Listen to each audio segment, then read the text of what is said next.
તો જાણો જ છો કે અમેઝિંગ મલ્ટીટાસ્કિંગ ટોક શોમાં અલગ અલગ ક્ષેત્રે જોડાયેલી મહિલાઓનું હુનર, એમની આવડત, એમના વિશે આપણે જાણકારી લેતા હોઈએ. કેટલું સુંદર ડેકોરેશન છે અને આવું ડેકોરેશન્સ વગર ઘરના કોઈ પણ અવસરનું જાણે આમ ખાલીપો લાગે છે, કારણ કે ડેકોરેશન અને સજાવટથી જ આપણું ઘર, આપણું પ્રસંગ એકદમ સુશોભિત થાય છે. અને આટલું સુંદર ડેકોરેશન્સ આપણા open Gujarat powerful business entrepreneur award season 3ના જે પાર્ટિસિપન્ટ છે, જે નોમિનેટ થયા છે, જેમનું સિલેક્શન થયું છે, એવા દર્શનાબેન પટેલ દર્શના ક્રિએશન્સ તરફથી કરવામાં આવે છે. તો દર્શનાબેન પટેલ એ આટલું સુંદર ડેકોરેશન્સ ચાલુ કર્યું અને એમને આ ડેકોરેટિવ પ્રોડક્ટ બનાવવાનું, આવી રીતે લગ્ન કંકોત્રી કે મહેંદી ફંક્શન્સ હોય એમાં એમનું ડેકોરેશન્સ કરવાની આઈડિયાઝ કેવી રીતે આવી, એમને કોઈ કોર્સ કર્યો છે કે એમનું ઓન ક્રિએશન્સ કરીને બનાવે છે. તો આપણે દર્શનાબેન પટેલ પાસેથી એમના લાઈફની, આ ડેકોરેટિવ લાઈફની જર્ની શું છે એ જાણીશું. તો આપણા ટોક શોમાં હવે દર્શનાબેન પટેલનું આપણે સ્વાગત કરીએ છીએ. નમસ્કાર દર્શનાબેન, અમેઝિંગ મલ્ટીટાસ્કિંગ ટોક શોમાં આપનું સ્વાગત છે. ખરેખર ખૂબ જ બ્યુટિફુલ ડેકોરેશન કરો છો. આટલી નાનકડી તમે જુઓ છો કે આ નાની લોટી છે, આ પ્યાલી છે, આ બધામાં એમણે કેટલું ઝીણવટભર્યું ડેકોરેશન કર્યું છે. અને આ ડેકોરેશન પણ તમે જોઈ શકો છો કે કંકોત્રી લેખન હોય કે મહેંદી ફંક્શન હોય તો ખૂબ જ બ્યુટિફુલ ડેકોરેશન કરી અને તમારા ફંક્શનમાં ચાર ચાંદ લગાવવાનું કામ દર્શનાબેન પટેલનું છે, દર્શના ક્રિએશનનું. તો દર્શનાબેન, હું જાણી શકું છું કે આ તમે જે દર્શના ક્રિએશન ચાલુ કર્યું ડેકોરેશનનું કામ, એ તમે કેટલા વર્ષથી કરો છો? હું લગભગ 11-12 વર્ષથી કામ કરું છું આ બધું. પણ નાનપણથી જ મને કંઈક વેસ્ટમાંથી બેસ્ટ બનાવવાનો શોખ હતો. પહેલાં હું બધી નાની નાની વસ્તુઓ ઉપર કલર કરીને કરતી હતી. પછી મને એવો આઈડિયા આવ્યો કે હું બધાની આરતીની થાળી બનાવી આપું. નવરાત્રિથી મારું આ બધું સ્ટાર્ટ થયું છે. એટલે મને માતાજી ઉપર એટલી શ્રદ્ધા છે કે મેં જ્યારથી કામ કર્યું છે ને ત્યારથી આમ બસ બહુ જ સરસ કામ ચાલે છે મારું.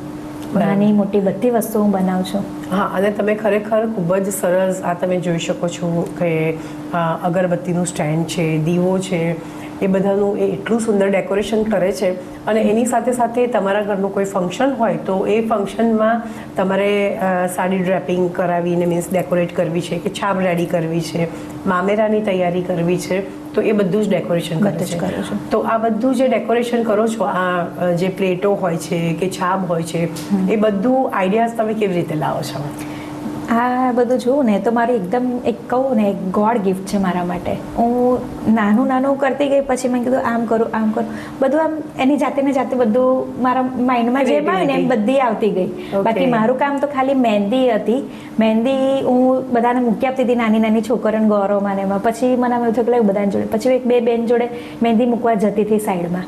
પછી મારામાં એક આર્ટ આવી ગઈ. હું બધું મારી જાતે જ શીખી છું, કોઈ જગ્યાએ હું ક્યાંય શીખવા નથી. ઓકે, તો તમે મહેંદી આર્ટિસ્ટ? મહેંદી આર્ટિસ્ટ. એટલે બ્રાઇડલ ને કરો છો કે ખાલી સાઇડર્સ ને? બ્રાઇડલ, સાઇડર્સ બધા.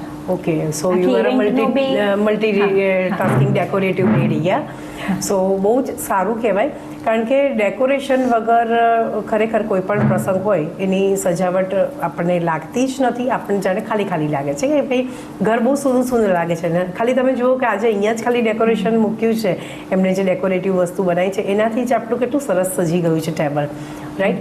સો આના માટે ઇન્સ્પિરેશન્સ તમને ઘરમાંથી કોણે આપ્યું?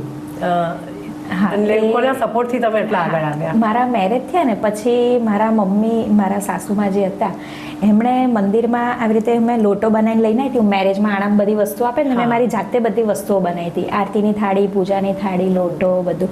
તો મમ્મી રોજે દર્શન કરવા જાય ને તો મારો લોટો લઈને જાય. એમાં 2-3 જણાને એમનો લોટો બહુ ગમ્યો. તો પછી બધાને મમ્મીને વાત કરી. તો એમના મંડળમાં બધા રોજ આવતા હોય ને, બેસતા હોય એટલે પેલું પાણીને એવું ચડાવતા હોય, એટલે કે અમારી બહુ બધું બનાવે છે એમ કરીને મમ્મી બધાને લઈ આવ્યા મારા ત્યાં. પછી મમ્મી કે હવે તું બધું એમ બહાર લાવી તારું પ્રોફેશનલી ચાલુ. હું બધાને પહેલા ફ્રીમાં કરી આપતી હતી. પછી મારી એક આર્ટ બેસી ગઈ. તો એમાં પછી મને એવું થયું કે હું આમાંથી જ કંઈક ચાલુ કરું તો. એટલે એમ જ મને બસ બધું. પછી મેં લોટા બનાવ્યા, પછી આરતીની થાળી બનાવી, પછી બધી વસ્તુઓ હું બધે બહાર જતી આવતી હોઉં, જોતી હોઉં કે કેવું બધું કરેલું હોય છે, એનાથી અલગ થાય ને એવી રીતે મેં મારી એક આર્ટ આપી. Okay, great.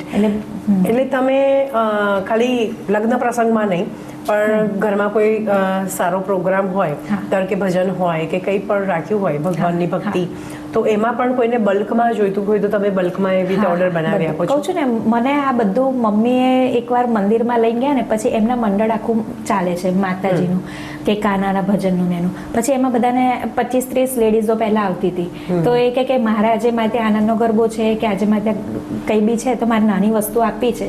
તો એવી રીતે પહેલા મેં આવી નાની નાની પાલી છે, નાની નાની અગરબત્તીનું સ્ટેન્ડ છે, એવું બધું મેં પહેલા ચાલુ કર્યું. પછી મને આવી રીતે બલ્કમાં કંકુ ચોખાના ડીશના ઓર્ડરો મળતા હતા. પછી રક્ષાબંધન આવે તો રક્ષાબંધનમાં હું આવી રીતે ફોટા મૂકું, બધે મારી જાહેરાત કરું, ત્યારે બધા રક્ષાબંધનમાં બી 15-20 નંગ લઈ જાય. એમ કરતાં કરતાં મારું સરસ રીતે બધું હાઇલાઇટ થઈ ગયું છે. સાચી વાત છે.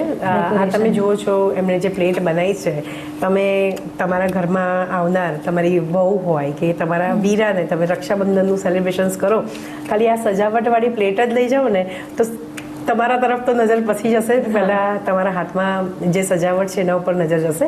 કારણ કે ડેકોરેશન આમ જોવા જઈએ ને તો મેડિટેશનના ઘણા બધા સ્વરૂપ હોય છે. જેમ આપણે કહીએ કે ડાન્સથી મેડિટેશન કરી શકાય છે, યોગાથી મેડિટેશન કરી શકાય છે, તમે પ્રાણાયામ કરો, એકલા બેસીને કોઈક હિલ સ્ટેશન પર જાઓ તો પણ તમને ક્યારેક એવું થાય છે નદી ઝરણા વહેતા હોય તો એમાં તમને મેડિટેશન મળે.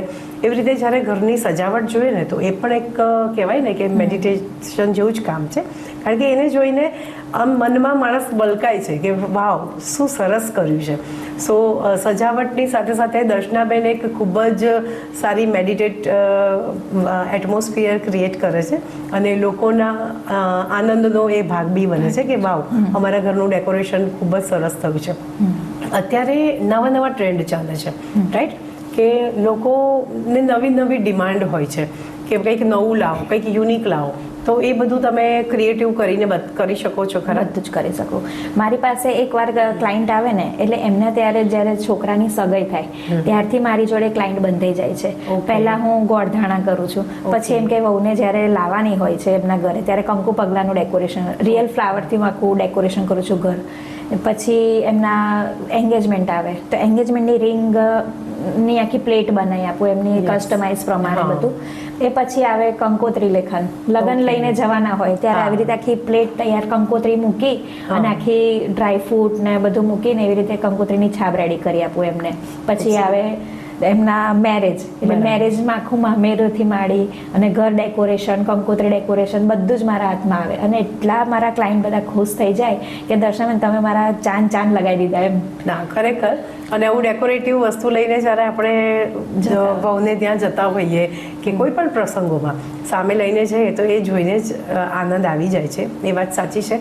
ઘણાનું એક બજેટ હોય છે કે મારે આ જ બજેટમાં કરવું છે, તો તમે એમના અફોર્ડેબલ બજેટમાં એ પ્રમાણે કરી આપો છો ને? હા, હું કરી આપું છું. કારણ કે આપણે શું છે બહુ જ મોટું, હું કેવું મારું કામ કે આપણે થોડું ઓછું કરીશું ને તો આપણી પાસે કોક આવશે. હા, રાઈટ. અને આપણે જેટલું આપણે એમને, મારે કસ્ટમર એવા છે કે કસ્ટમરને આપણે જેટલું આપણે એમને એમના સજેશન પ્રમાણે કરીશું ને તો આપણી પાસે તરત બીજા 2 કસ્ટમર વધારે આવશે.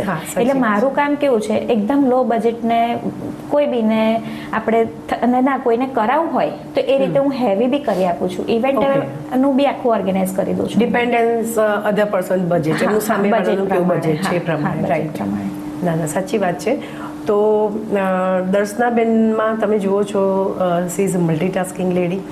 નોટ ઓનલી ફોર ડેકોરેશન્સ, એ તમારી રિટર્ન ગિફ્ટ પણ તમારે કરવી હોય કે કોઈને રિટર્ન ગિફ્ટ તરીકે નાનો મોટો ઉપહાર આપવો હોય કે પછી તમારા ઘરમાં કોઈ પણ પ્રસંગ હોય એનું ડેકોરેશન કરવું હોય તો તમે દર્શનાબેન પટેલ, દર્શના ક્રિએશનને કોન્ટેક્ટ કરી શકો છો. દર્શનાબેન અમદાવાદ રહે છે અને અમદાવાદ નહીં પણ એ તમારે કોઈ પણ સિટીમાં તમારે બલ્કમાં પણ ઓર્ડર આપવો હોય કે તમારે કોઈ પણ ડેકોરેશન કરાવવું હોય તો એ તમારા ત્યાં આગળ આવી અને ડેકોરેશન પણ કરી લે છે અને તમારું ઘર અને તમારા પ્રસંગનું સજાવટ વધારે છે. અને આપણે હું એક આ ગ્રુપમાં જોડાઈ હતી, અમેઝિંગ બિઝનેસ ગ્રુપમાં. એ મને ખ્યાલ જ નથી કે આવી રીતે બધા ગ્રુપ ચાલે છે. પણ જ્યારે એક વખત પીનાબેન છે એમને હું મળી હતી, એ મારી પાસેથી ઘણી બધી વસ્તુઓ લેતા હતા. એ આનંદના ગરબામાં મમ્મી બધા જોડે હતા ને ત્યારે મળ્યા હતા મને. પછી એમણે મને કીધું આટલું સરસ બધું કરે છે તો કે અમારું એક ગ્રુપ છે કે છે ફાલ્ગુનીબેન આખું બધી લેડીઝોને આવી રીતે આગળ લાવવાનું કામ કરે છે, તો તું એકવાર આ એમ કે મારી જોડે.